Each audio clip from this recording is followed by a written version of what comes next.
Good day, Dragon Slayers. Hi, this is your host, Dr. Tom Bittker, and being joined by Jessica Farran and Dustin Landon. Is that correct? That is correct, yes.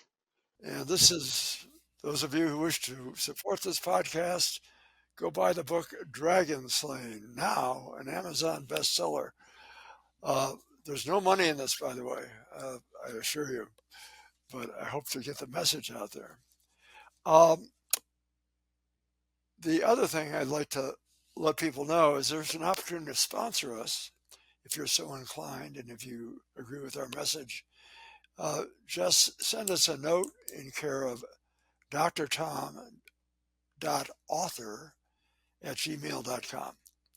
Well, Jess and Dustin have accepted my invitation to talk about the challenges of young men in the society. And let's begin with Dustin. You've actually done some work with this. Uh, what's the Sleepy Boys Club? The Sleepy Boys Club. The Sleepy Boys Club originally started as a silly idea. It was me and a buddy essentially wanting to start a book club, and we kept on talking about like, oh, let's do this book club. We'll get a book club, but we really like philosophy, so we're gonna make it a philosophy book club. And then it kind of grew into this idea where like we don't all want to read the same books. We want to bring everybody else's ideas bring to us, and we decide which books are cool, which books, outsource our learning to other people is really what the start of the idea was. But it never happened. It was like through COVID, we kept on talking about we should do this thing where we get together and talk about philosophy. Never happened, never happened, never happened. Is your Then, background in philosophy? no, my background is Is actually that in graphics design. Yeah, I'm a graphics designer. I work for Charles yeah? Schwab making videos. But me and this buddy Keikoa just always would end up talking philosophy, and we just would read a ton of books. Would get really really stuck on different topics. You know, are you an absurdist? Are you a nihilist? We would always talk about all the different books that we were reading, and that's when we were like, we should just there's too many philosophy movements for us to all keep track of. And so that's where it was like he was reading some books, I was reading others. We would come together and kind of explain what we were doing. But what kind of the catalyst that started the club as it is now was my cousin Harrison ended up committing suicide, and the finally the we were like, oh, we need a club for people to be able to be vulnerable and talk about the things that are bothering them, right? Um, we didn't want to make a men's mental health club. We still wanted to kind of keep it as a philosophy club, but it was this idea where it's like, how do we create a space where people can come and talk about their struggles about life, their struggles about, where they're at in life, all of the different things that come up. Um, and then But taking that philosophy. there is a key point for our audience, and that is that one of my wonderful preceptors at Stanford commented once, "If it sounds like psychotherapy, it probably isn't," uh, and that there's a lot of mental health going on the hiking trails. That is, people Oh in yeah. dialogue, people in connection. And the Hmm. key element in any kind of recovery, if you're alienated, is to find a venue for connecting with people, playing Exactly. catch, playing golf, whatever it may be. Yeah. And that was the start. But then we were kind of like, oh, the flip, I guess, was that how do we can use philosophy. We know a lot of guys are interested in philosophy. Philosophy is something that pops up all the time when you're talking to anybody, any guy that I know. They like the moment you can bring up philosophy, they're all going to have like their life philosophies that they want to talk about and the people that they follow. And so we're like, we're going to create a philosophy club, and that's what we call it. Sleepy Boys is a philosophy club, but we call it a philosophy and kindness club. We put this little addendum on the end of it. So Um, is there any meaning, or is this a pun that you spell boys like the French spell force? Yes. Yes, that's the other thing is we didn't want to make just a men's club. Like we didn't want it to be only boys can come to this thing. And so we flipped it. The name Sleepy Boys came from this idea of we But didn't it's want to like pronounced bois buy in French. bois, bois, yeah, the sleepy bois. Yeah, But the sleepy bois. it's the idea that it's almost like the term dudes nowadays, boys online, boi, boys online, Yeah. where it has a masculine connotation but can be anybody. So Uh-huh. um, Got it. it's yeah, so it's like we have, I mean, in our little club that we've got, we have at least 4 female members that come with us to our outings. It is still largely male, but I think that that's because it's guys inviting guy friends, and then every once in a while somebody's like, it's not an actual boys So, club, and then, so yeah, it's a big tent bois club. Join the force. yes, join So, the club, Dr. yes. Tom, there's a trend online to spell BOI, boy. Uh-huh. It's more of a playful take, so people will call their dogs a good boy, BOI. Hmm. It's supposed to be a little bit playful. So, some of the more internet savvy people have spun that into, oh, it's a friendlier way to include boy, men. It's like a I wouldn't say it's a gender inclusive, but it's not a gender exclusive play on the phrase of like a young person or a goofy masculine figure. So Yeah, So it's that's kind it, of yeah. funny. so you're trying to help me be with it, and I would tell you that Yes. if if anybody represents themselves as Dr. Tom as a with it person, he's a fraud. We're going to keep you young, Tom. We're going to let you know We're all the younger generation trends, though. Okay. and the So term, I mean, even calling it Sleepy Boys came from a joke. We literally had a meme that we had found online that was like, "You're out there grinding, I'm over here sleeping. I'm one of the sleepy boys." And it was like a guy that was just taking a nap. And that kind of grew into a thing where we were kind of like, we wanted to move against grind culture because I think that some of the male mental health problems pops up in that you have to be so much. You need to be, you need to be grinding away. You need to be working out all the time. You need to be making so much money and providing for everybody. And it's like, can we strip back and see so what do you entry actually need to be? entry and I think that's a wonderful insight because entry into manhood compels that you be a superhero in multiple dimensions. And most folks don't even measure up.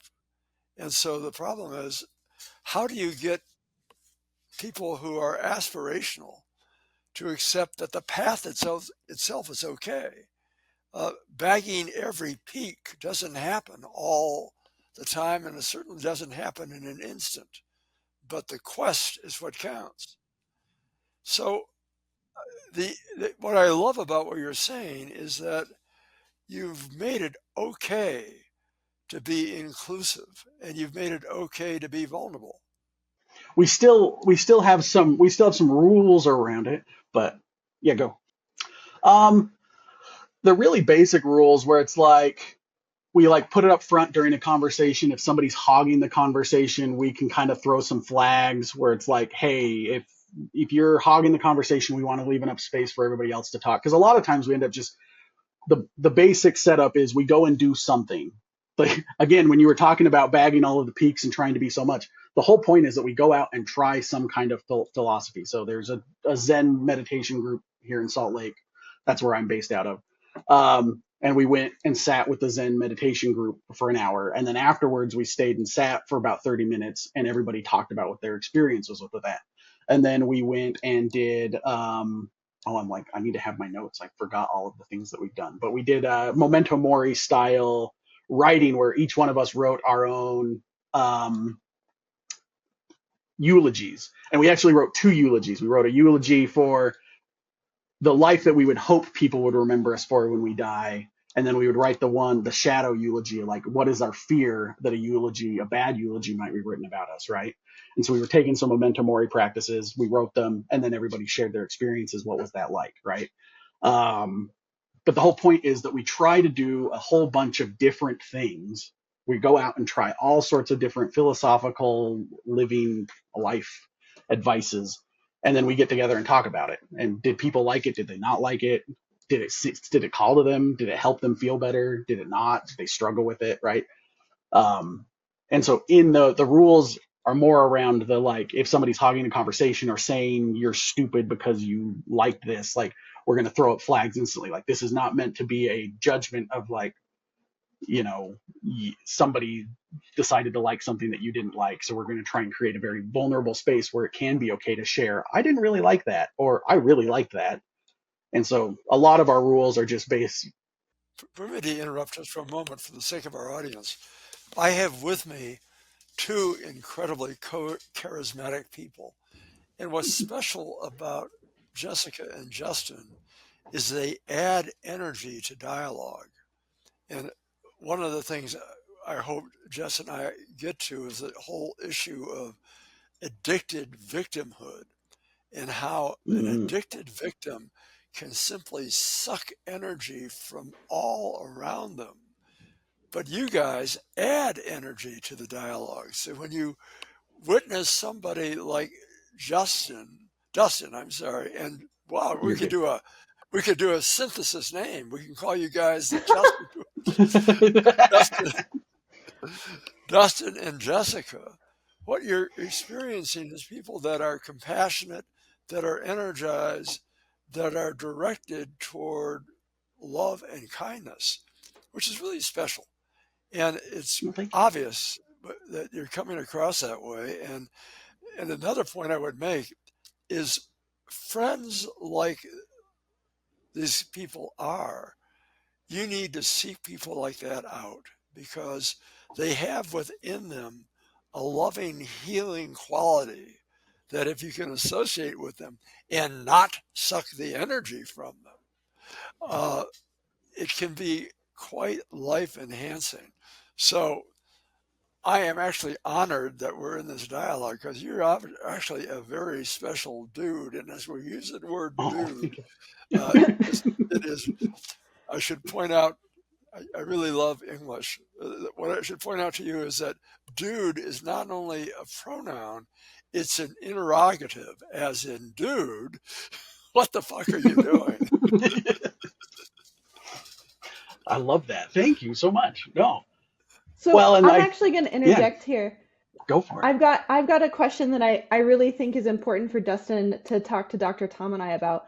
Dr. Tom and I are working sort of more so today than maybe yesterday on a book on neurotheology, and Dustin and I actually connected originally talking philosophy, and the cousin that he spoke about, Harrison, is my late husband that has I've talked about on the podcast. But that is the connection why one, I'm sitting in on a discussion on men's mental health is I'm, the connecting factor with Dustin. But also, I know a little bit more about Dustin than maybe I would lead on by being silent here in this conversation. So I'm going to pull out some uh, older questions for you, Dustin. Okay, yeah. With the idea that you're now doing the Sleepy Boys Club, I know that originally you were maybe not in this headspace. I know you spent a few months in Japan. Can you talk about what you would consider yourself now spiritually and what your intentions are, and maybe a little bit of the thread of how you got there? Yo, okay.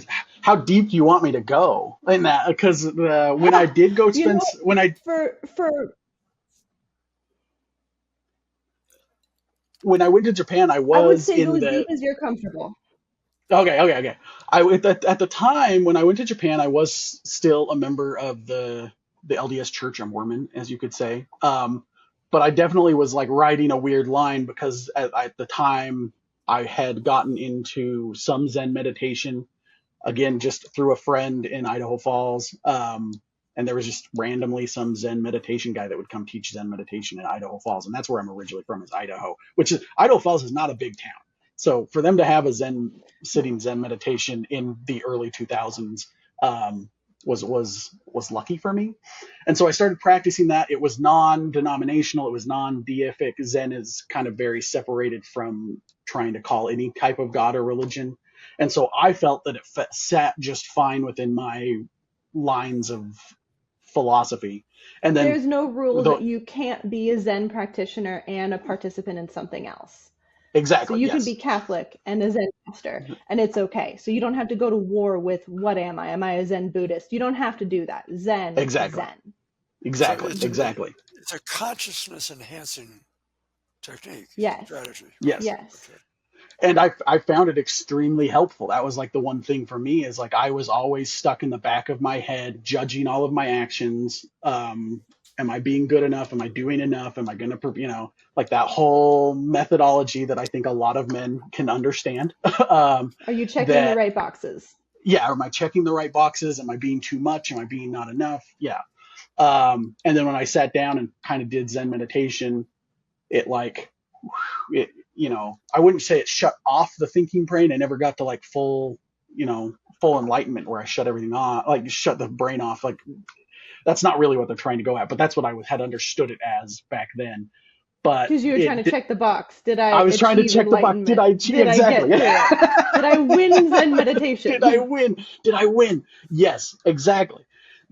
I was still in that methodology, but it did calm me down. It made me less worried about making the exact right decision and let me flow, for lack of a better word, through life. And so but it also set me apart definitely from the religious underpinnings that I was surrounded by. I was going up to BYU Idaho, which is an LDS school up in Idaho.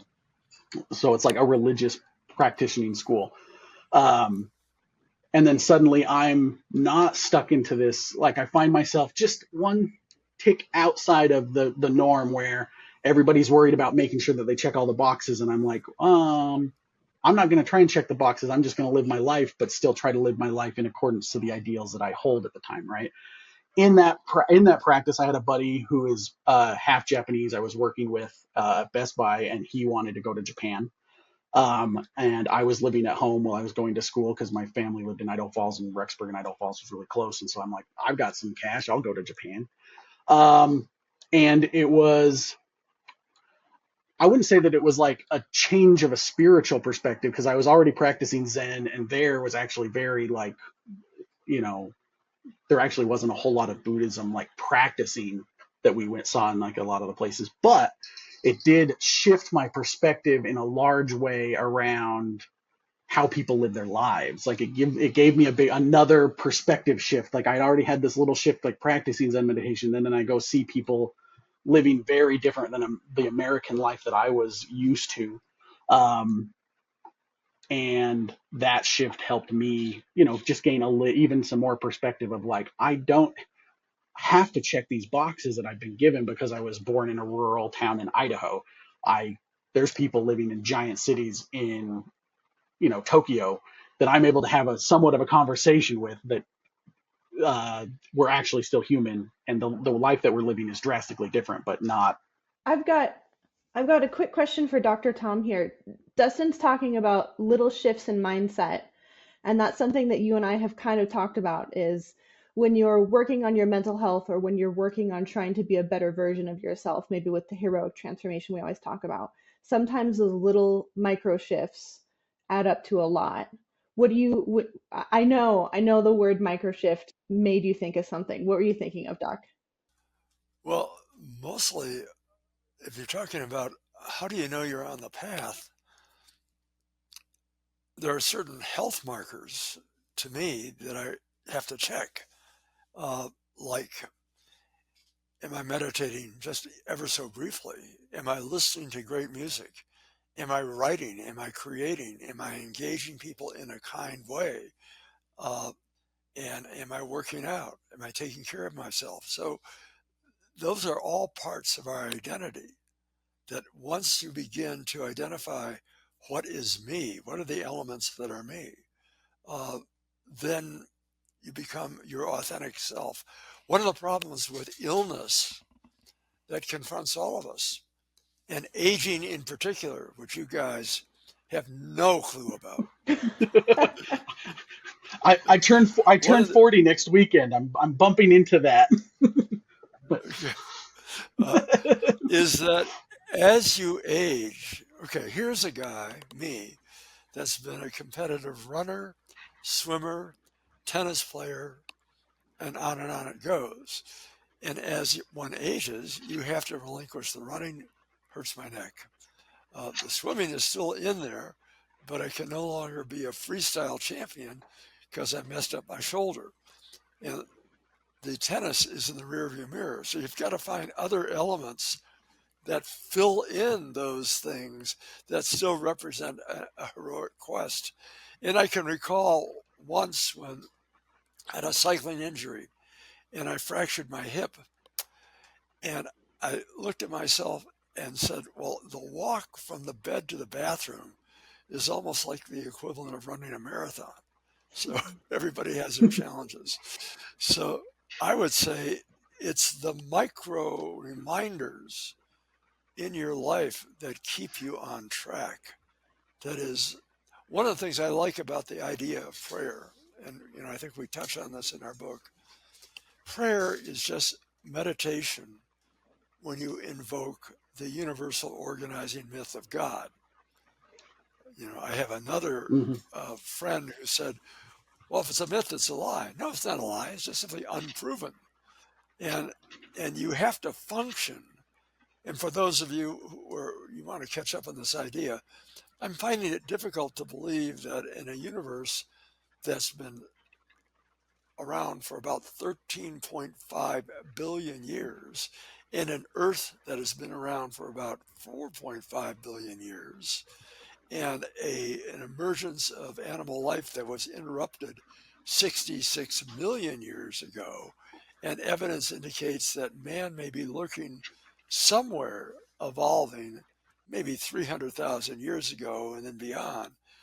I doubt seriously if the God that I pray to was just sitting around 13.5 billion years ago, waiting for God for man to emerge. So my own belief is that, and I think you shared with someone, I believe with Jessica, although we haven't talked about this in depth, is that God is an outgrowth of our neurological legacy, our capacity to have these telepathic experiences, to have these soulful experiences. And so there's this dialogue between God and man that continues in multiple high functioning cultures. And if I've offended anybody out there, please have patience with me, and may God forgive me. Now go ahead, whoever he or she may be. So uh, one of the things that I wanted to touch on for a bit, something I'd like to hit, is it is obvious that you both are off the charts in terms of intellect, soulfulness, creativity. And I suspect, in your case in particular, Dustin, just because I know that Jess has navigated that pretty well for herself, it's hard to find like-minded people. I didn't discover this myself until I was well on into medical school, that one of the reasons I could not connect with women was I was processing at such a pace and was interested in so many different areas that I got the nerd classification. And nerd classification is, we don't understand you, man. You are really weird. And I imagine somebody as bright as you is challenged to find like-minded people. Is that an issue for you? Do you note that? Oh, was that just for me or was that for me and Jess? Well, that's for you, Dustin. Just for me? Okay. um, oh, no, Well, I would say, the point I'm making is that it's hard. You are an acquired taste, and you've got to have a certain level of intellectual fitness to engage with you. Otherwise, you leave us in the dust. yeah, yeah. I'm going to answer The, this for Dustin, actually. I've got a thought on this because Dustin and I, within an hour of meeting, his wife and I were best friends, and Dustin and I got along great. And I think that there's different layers of connection to a person. And to meet Dustin's always very friendly and welcoming and kind. And when you're sitting in a room with him with other people, I notice he's not always talking about philosophy or his deeper, more intellectual thoughts. Sometimes they'll come up, but sometimes Dustin will have them, and then you see him just kind of let it go. So I think that there's actually different layers to learning how to interact with other people, is how to know your audience. And I Mhm. think that a lot of that comes with practice. And Dustin has more siblings than I do. He has a more diverse family than I do. So he's maybe tested himself out with a bigger crowd. Whereas I would relate more to Dr. Tom, and sometimes it's a little struggle for me to relate emotionally to somebody. I don't always know where we're at, or did they like me? Did they dislike me? They probably Mhm. don't want to talk to me again. And then, a friendship that I could have made will pass by. So Mhm. with that in mind, Dustin, you probably can't humbly answer like, no, I get along with everybody. But I I I would say that I've watched Dustin get along with everybody. And let me do a timeout for those of you out there who have chosen me as a psychiatrist or therapist. And you may wonder, how is it that I'm never on time? The reason I'm never on time is not like I'm out there playing golf. It's that uh, I find people like Jess and Dustin who may at some point be my patients or people like that. And I find them so engaging that you can't really complete an interview until you finish all the stories that need to be touched upon. So there's an ideal time to leave kind of a cliffhanger there until the next visit. But I'm sure, let me ask you a personal question. How are you in terms of timeliness?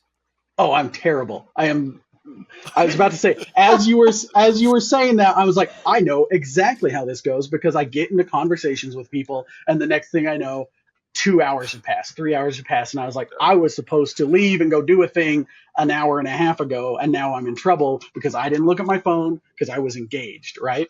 And I think that would tie Hmm. back to the nerdiness, the difficulty to connect with people that you were talking about. Is yes, there is definitely a level where I can feel I am not, what's the term? I like you were saying, I'm trying to figure out the most humble way to say this, but it's like the I'm not intellectually connected with this person. They're not on the same philosophical level, but I still enjoy human interaction and human stories, and the people have experiences that I could probably go into some philosophical nerdy diatribe about why that experience ended up the way it was. They're not interested in that. They're just interested in sharing like this crazy story that happened and why, an ex of theirs acted a certain way or what have you. And so there's I can always seem to find, and I think Jess nailed it, a level of connection that feels human, right? And then I run into the people like you're talking about, where it's like when I find somebody that is on that level that we can keep having a conversation about, and it like escalates to, well, what about this and what about that, and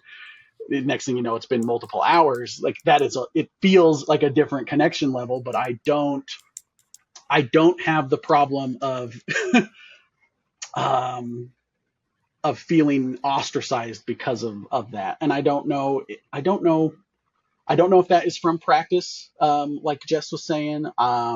I am a recovering people pleaser, so there is like some underlying, there is some underlying like I need to find how to get people to like me, and so I can shift to fit the narratives, right? But also the thing that I've been discovering in the past, probably 5+ years of my journey that I'm on, is that people will almost never, well, the people that you want to be around will never diss you for your authenticity, right? If you're being an authentic self, if you're enjoying a thing, if it's too much for somebody, then that's probably more a reflection of where they're at in their life. And what I don't want to be around a nerdy person. They've got some mask that they're putting on that makes them think that they can't hang out with this nerdy person.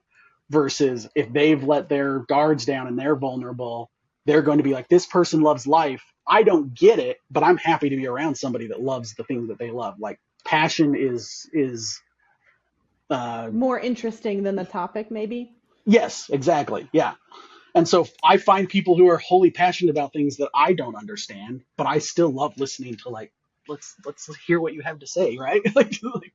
so, and I think that that becomes reciprocal as people, when you are happy to hear about their passions, they're like, I like this person because they like to listen to me. Okay, let me offer a comment, and I utter this comment having been a former civil rights demonstrator, anti war demonstrator, Peace Corps volunteer, cousin of the founding member of Michigan's ACLU, good friend of the late Tom Hayden, and so on. But I have learned that there's sometimes people who are very bright have arrogance. And I've learned over time that that doesn't wear well. And I remind myself that if I'm not kind, forgive me, if I'm not kind to intellectually less well endowed people, in my next incarnation, I will compel to be a progressive Democrat. So I'm going to segue here into a question I have that we have sort of touched on a little bit, and I'm going to use Dr. Tom's arrogance or confidence as one of them. One of the topics that has been going on the internet right now is related to masculinity, and I'm going to phrase it knowing that this could go in a million directions with Dustin and Tom, right? Um, right now, there are some ideas that we would consider traditionally masculine. And I would say some traditionally masculine features would be things like, are you confident, which can sometimes come off as arrogant? Are you intelligent, which not everybody is. That's not something you can necessarily control. But there are traits that are considered traditionally masculine. And then I want to ask, first of all, what would you consider traditionally masculine, Dustin and Dr. Tom? And then what would you consider of those traditionally masculine traits healthy or unhealthy aspects of that? Okay, I'm going to take it from a biological perspective. I think one of the most important masculine traits is fatherhood that is necessary for the species to continue.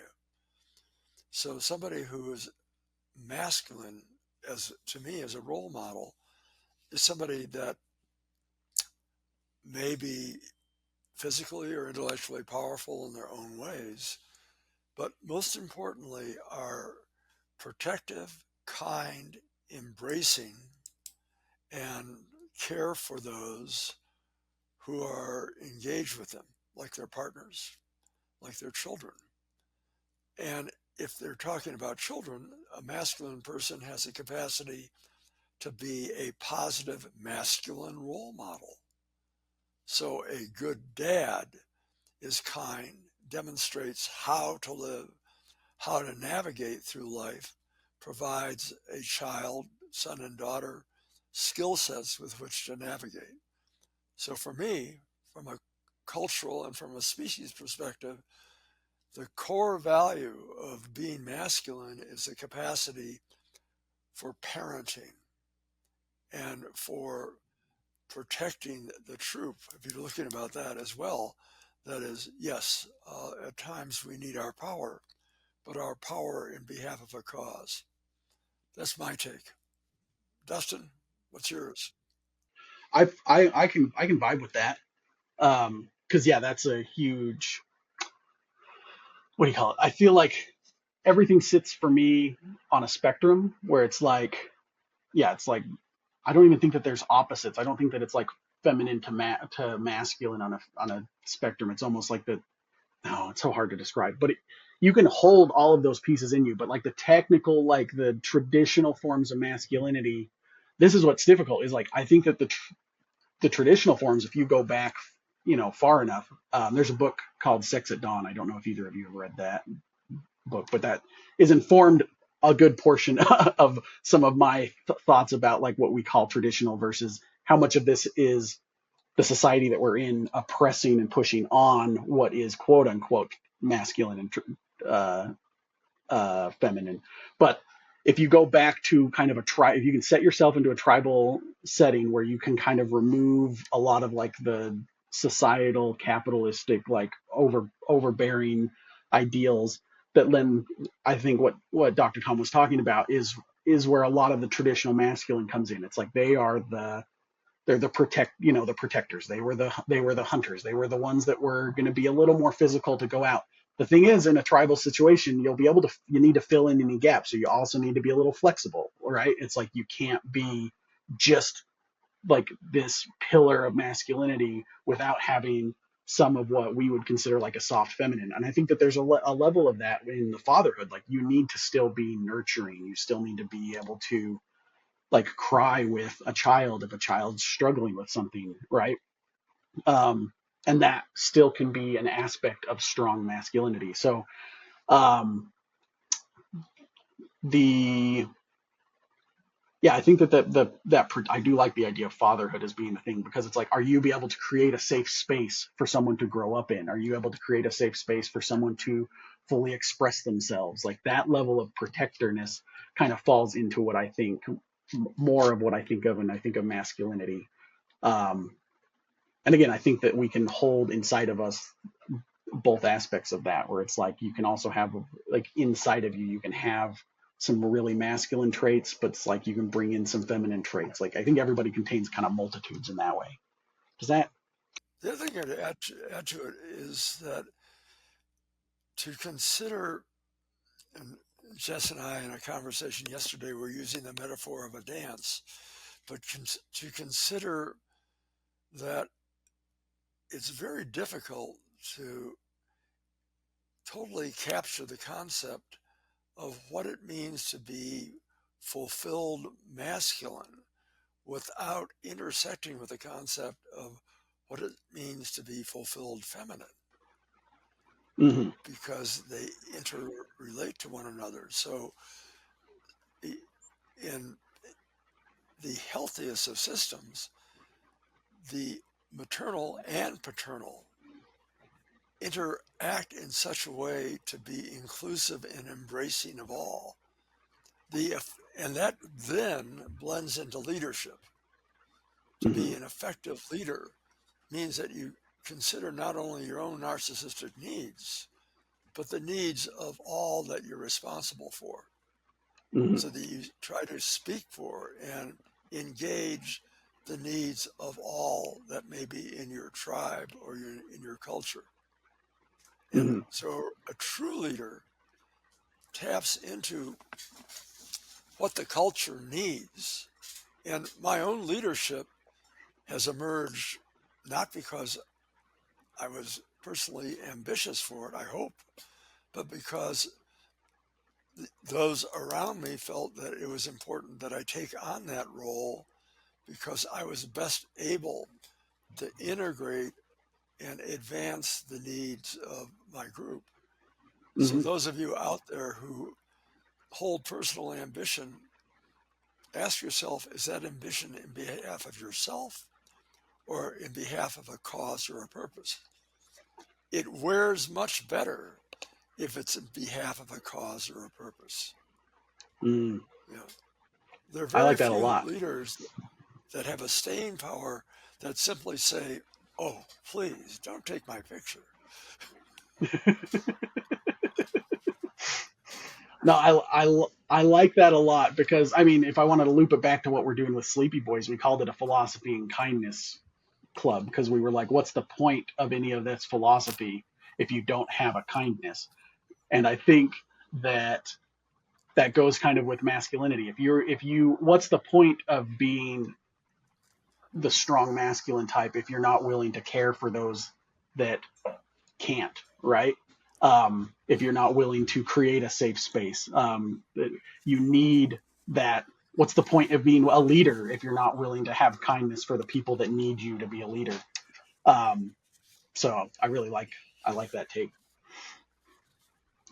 Let me So I'm going to spin this then, uh, and keep you going in a direction that we had talked about, Doc. Um, while we're talking about masculinity, there are traits that we've said are positive. Where do you think toxic masculinity starts, and how do you stay away from toxic masculinity while still embracing masculinity? I want to hear from Dustin on this. Oh yeah, I do no, too. okay, no. I think that a lot of what we call the toxic masculine is the shadow if you want to get into kind of some Jungian, the shadow of the societal expectations of I am supposed to be a thing. That idea that we talked about, checking the lists, like being being the hero without going through the journey. What becomes toxic is I need to project the thing that I inside feel that I am not. I am not the hero. I am not the big strong guy, but I know that society tells me I need to be, so I need to project that. And when you start projecting it, when you don't feel it authentically inside of you, you're going to fall into toxic traps where you're like, you end up becoming a bully. I need to show my strength by pushing people around, right? I need to put people down. I need to, You need a big overpower lifted people. vehicle. I need to, I need to show off how manly I am. That becomes Hmm.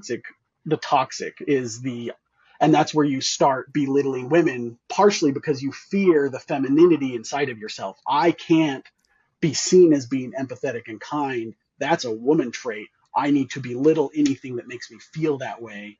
And that's, I think, where some of those toxic, the, you know, the, I think that that's like another thing that we get lost in the social conversation of when somebody says toxic masculinity, they're not saying that masculinity itself is toxic. They're saying that there are traits of projection of masculinity that hurt people, and that's toxic, right? Um, so when you're using that term toxic masculinity, it has to do with, are you causing harm by the projection of what you think your masculinity is? Um, so Well, I yeah, think that's I come at this from having explored the dark side when, for a part of my life, I was a forensic psychiatrist and I was compelled to assess murderers and the like, and or spouse abusers, the same sense, male wife abusers. And I would say a common theme among those unfortunate souls is that a sense of inadequacy, vulnerability that could not be safely acknowledged. And as a consequence, they took the violent route.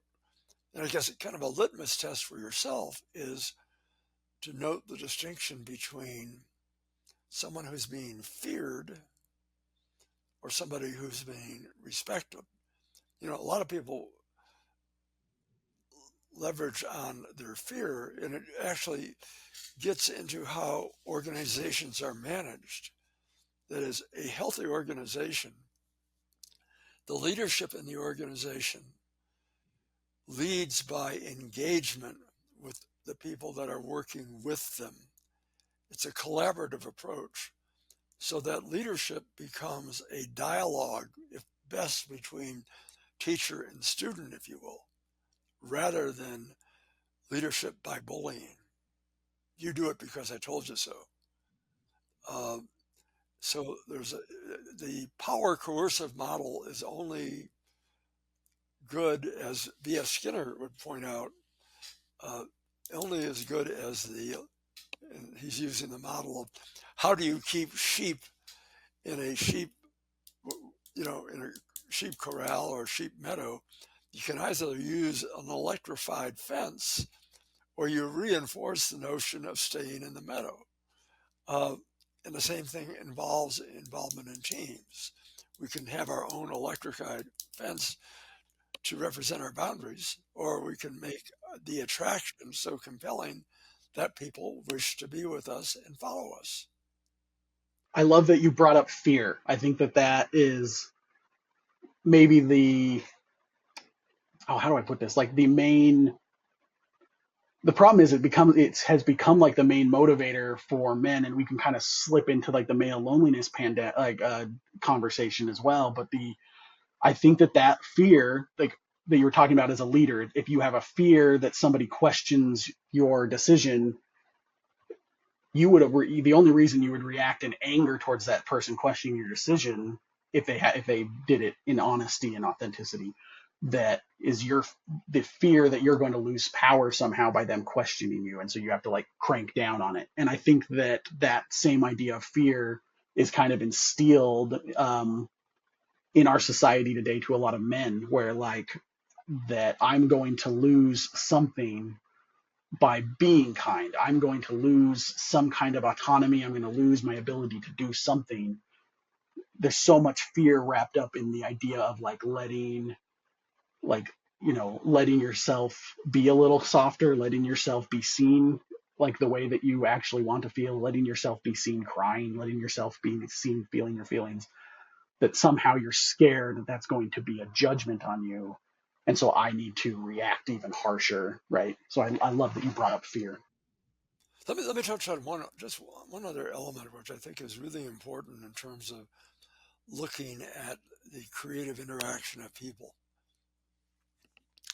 Uh, when you love someone, you allow yourself to love their perceptual view. That is, there's a certain kind of narcissism, which is not, oh, look how important I am, but look at the rightness of my path. And the rightness of my path is the right way. Well, what if it isn't? So, and I think when people have conflict, one of the things I've learned and I try to teach is if there is a dispute between two people who care about each other, I don't care what one's own personal view of it is, you would need to acknowledge the reality of a partner's view.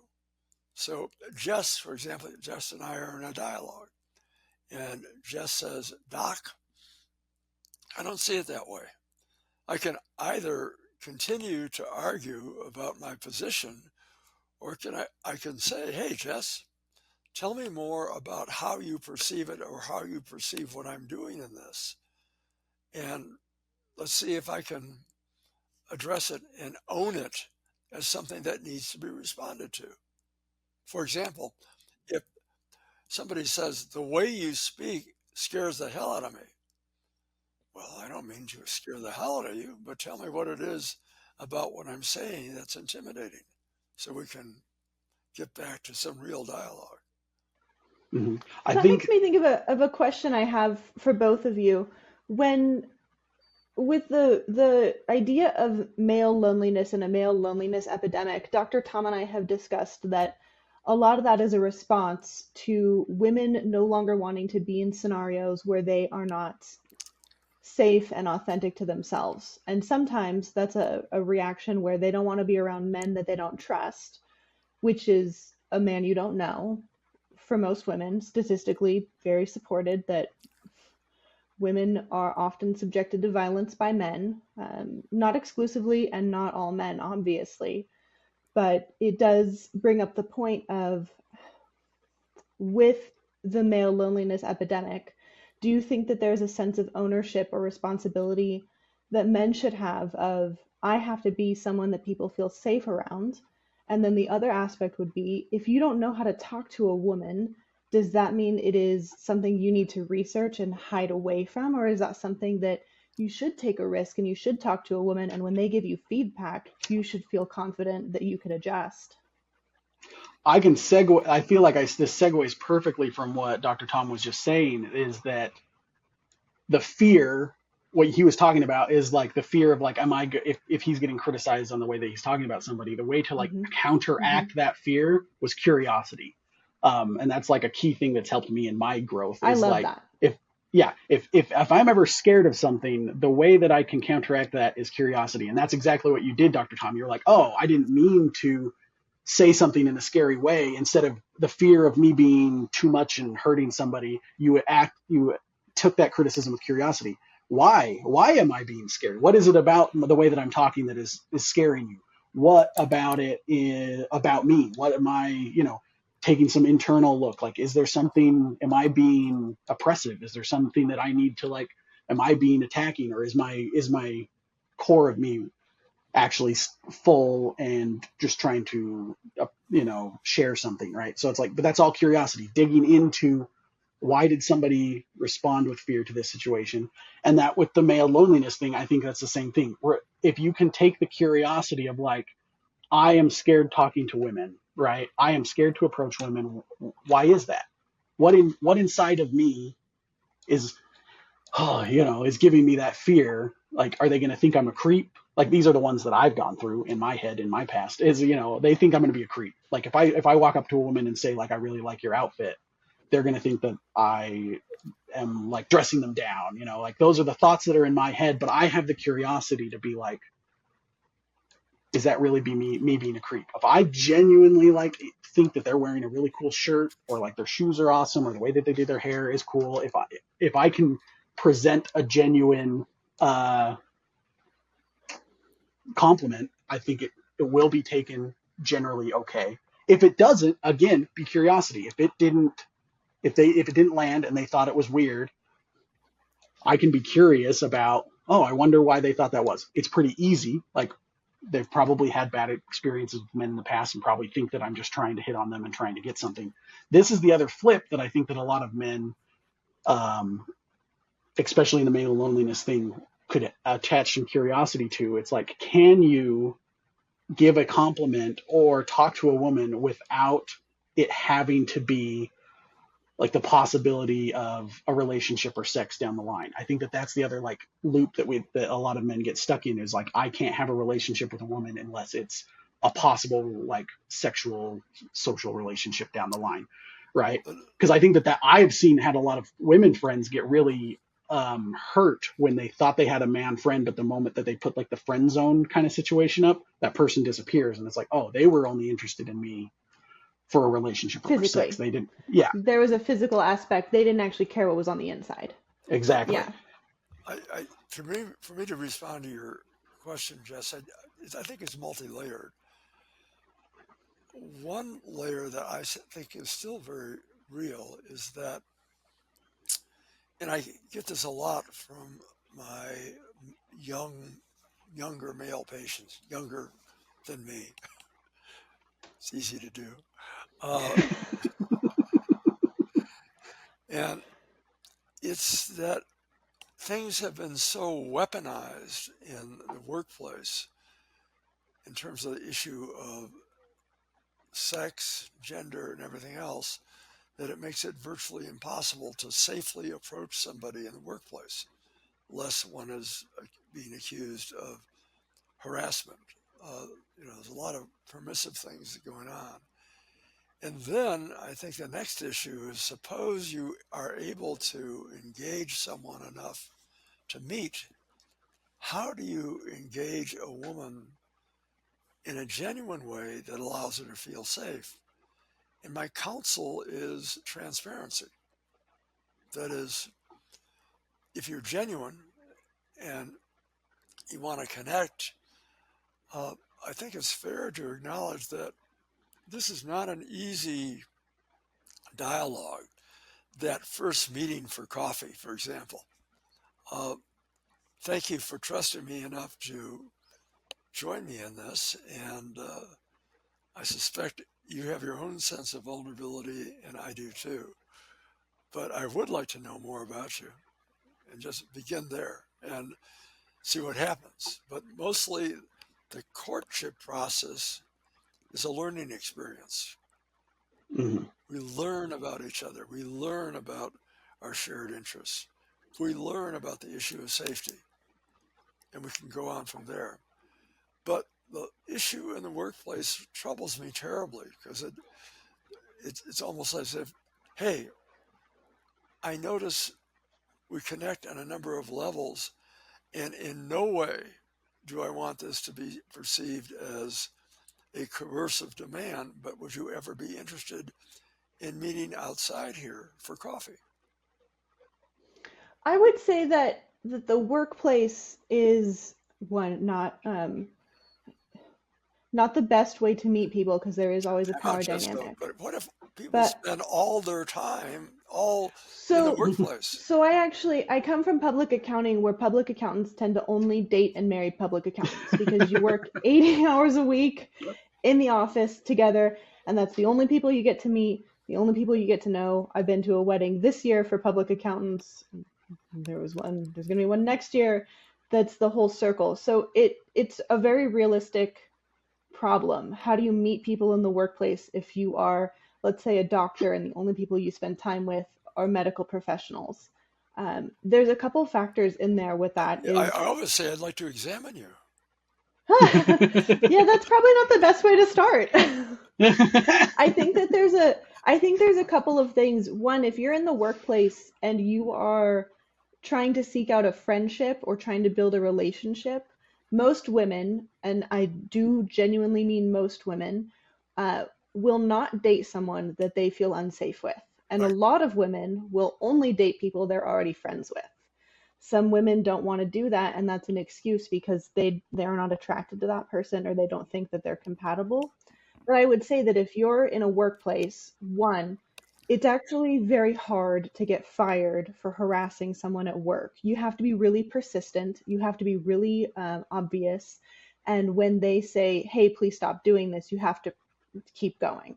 So there should not be this big fear of if I say anything at work, I'm going to get fired or someone's going to file a harassment charge. Because it's actually, from a woman's perspective, it is very hard to be taken seriously when you say this man was inappropriate with me, because it can be, well, you probably just misconstrued the answers, or maybe you're reading into this. I don't think he meant it that way. That's always the first line. So if you're a man and you think, if I say anything at all to this woman, I'm going to get fired, you are perpetuating the victimhood, and you're not being curious about why would that comment get me fired. If your comment's going to get you fired, it's got to be really severe, because it's very hard to fire someone because there is a wrongful termination suit on both sides. That, and unfortunately society does not always listen to women when they say, hey, this guy is harassing me. It is very hard, if you are a victim of harassment or violence, to actually have a consequence come out for that person, which is why things like the Me Too movement came out, is because it's really hard for you to have a successful outcome. And I think that men who have not done anything wrong see that and they say, oh, those women are saying that, and it's either not true or they're accusing men that I would have never expected that of. And I think the question should be, why do I not believe that person, or why do I think that that man is infallible? And I think that the curiosity is actually the cure here, like Dustin was saying. If you are a man in the workplace and you find a woman special, you just need to build a relationship with her, and hormones and pheromones will take their place if they're going to, and they won't if they won't. So if you are looking to date someone at work, you have to have the expectation of, I'm going to be vulnerable, she's going to be vulnerable, and we're either going to be friends from this or something more will come. And I need to be okay and respect her boundaries if that's how this changes. Well, there's a I Zen, think you're right. Go ahead, Justin. Sorry. there's a Zen idea that like I personally have used in my personal life that's helped a lot, and that's the idea of detachment. And this is kind of the thing that you're saying. I think even Dr. Tom said it. It's like, I would like to pursue a relationship with you, or I'd like to go out to coffee, right? Whatever it is. But if you don't want to do that, if you're uncomfortable with that, I am perfectly okay with you being uncomfortable with that, and I'm not going to pursue it afterwards. You have to be, for you to say that, you have to be detached enough from the fantasy of the relationship that you probably have in your head of like, this person's amazing, I want to spend so much time with them. I need to be detached enough to realize and be okay within myself that they might not be interested, and that story might not happen. And I think that that's where a lot of the times we get caught up in, this person has to like me. I have to do anything. I'm so scared of getting out of the comfort zone to even say that, because what if they say no? I'm scared of that rejection. Where if you're detached from the The story, if you can, rejection sensitivity. yeah, if you can work on your internal systems, like via meditation, being, all of the different methods that you can, if you can be okay enough that I'm going to put myself out there in a very respectable way, giving them the out, not making somebody feel trapped, then there may be a no, and I'm okay with that no, and I'm going to fully respect that no, realizing that, like, especially at the workplace, this could be awkward, this could be hard. And so I think that you're going to be in the clear if you inside of yourself can be okay with that rejection. But that is a really difficult thing, especially for younger men, because there's so much of societal pressures on, this goes back into some of that toxic masculinity thing. Like, you are a successful man if you get the hot woman, right? I need this. It's how much of it is performative. I need to date that person so that I look cool to my friends, right? How much of it is the lifted truck? Right. But that feeds into, do you see that woman as a check mark? Is she an object for you to achieve, or is she a person for you to have a relationship with? And women can sense that. And some women will date a very rich, very attractive man, even if they're objectified. And some women are like, I'm not interested in that in any way, shape, or form. So Please don't speak that way.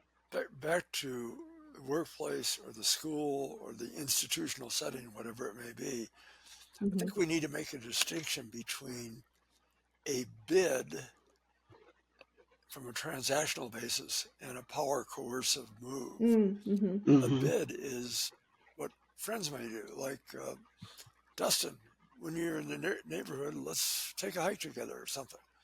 Hmm. You can say, yeah, cool or not.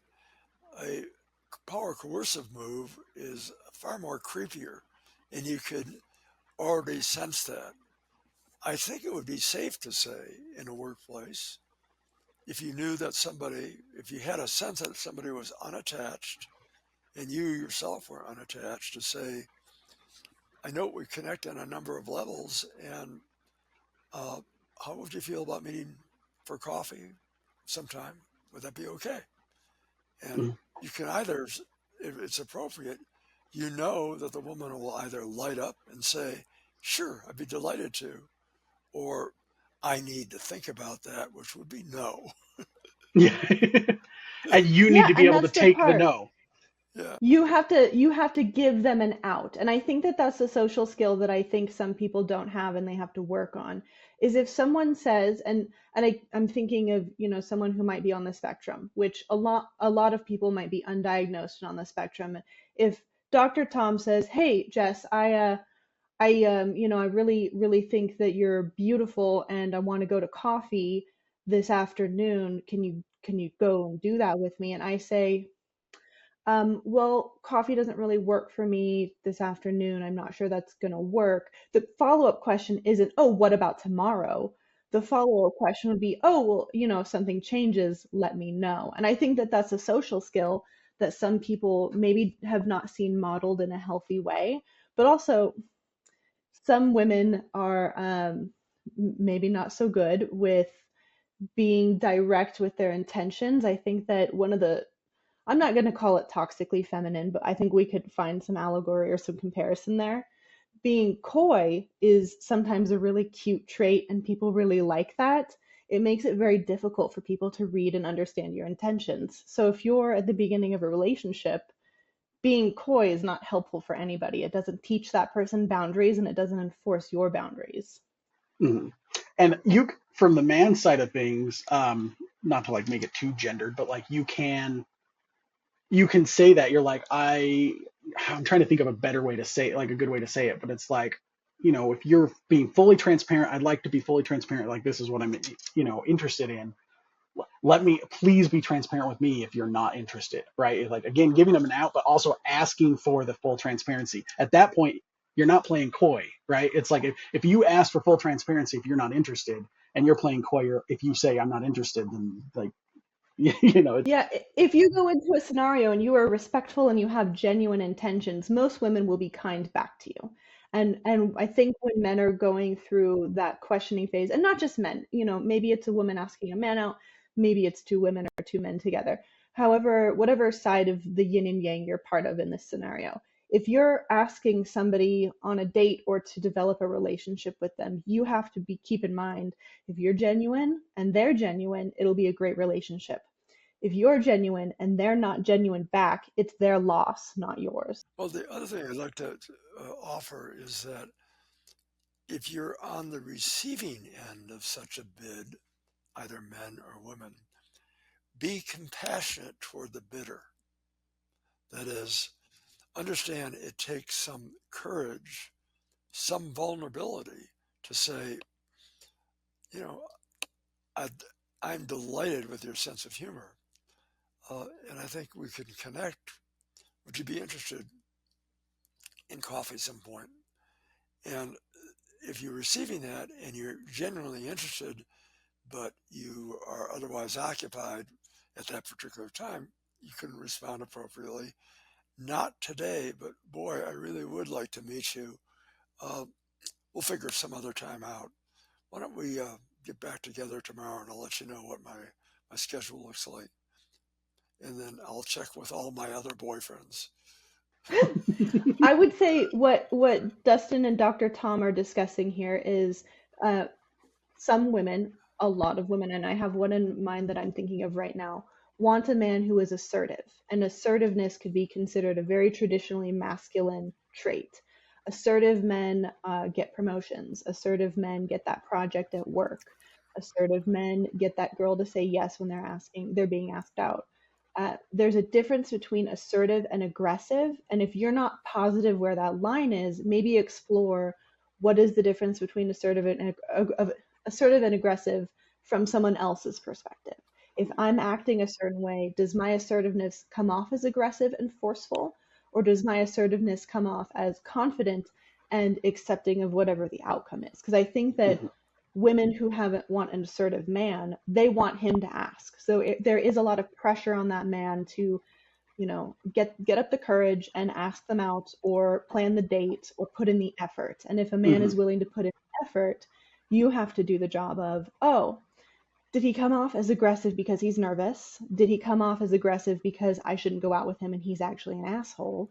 And there's part of that dance to carry on our metaphor, Dr. Tom. You have to acknowledge that. But as someone who is dealing with their masculinity or their introvertedness versus their extrovertedness, if you're not positive if you're being assertive or aggressive, it is not time to go ask and practice. It's time to talk to a friend or watch a YouTube video on assertiveness versus aggressiveness and see where that line is. Because I think that that is actually a lot of the issue is when men ask women out and there's a power dynamic. If they're being assertive and they have power, it can be aggressive from the female's perspective.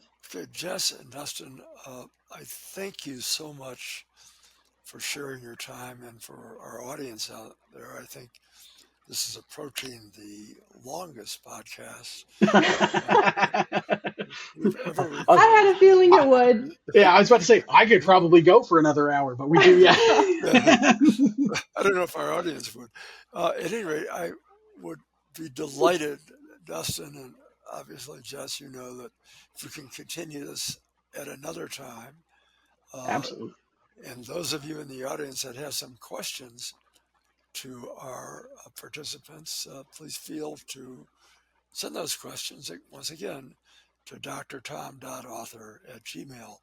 Uh, Jess, Dustin, do you have anything you want to say in closing? Oh man, I can't think of anything that other than the idea that like the Sleepy Boys Club idea is not necessarily a patented franchised thing, and so get groups of people together and go do things. Like whatever it is, yeah, that's really the whole point is like get a group of people together and go experience something new. If you hated it, if you liked it, just go out and do stuff. Get a group of people. You can call it the Sleepy Boys Club, you can call it whatever you want, but just go out and like experience new ways of thinking, ways of acting. Like that's really what I'm all about. So So, Dustin, I'm delighted to have had the opportunity to expand our dialogue beyond the subject of how incredible the Seared Aussie was at Jess and CJ's wedding. Oh, it was great. It was there was so much good food there. Uh, and for our audience, we'll be back next week with, I hope, uh, similar kinds of enriching dialogue. And I'm incredibly grateful to you both. I think you are spectacular, and keep it up, Dustin. Keep it up, Jess.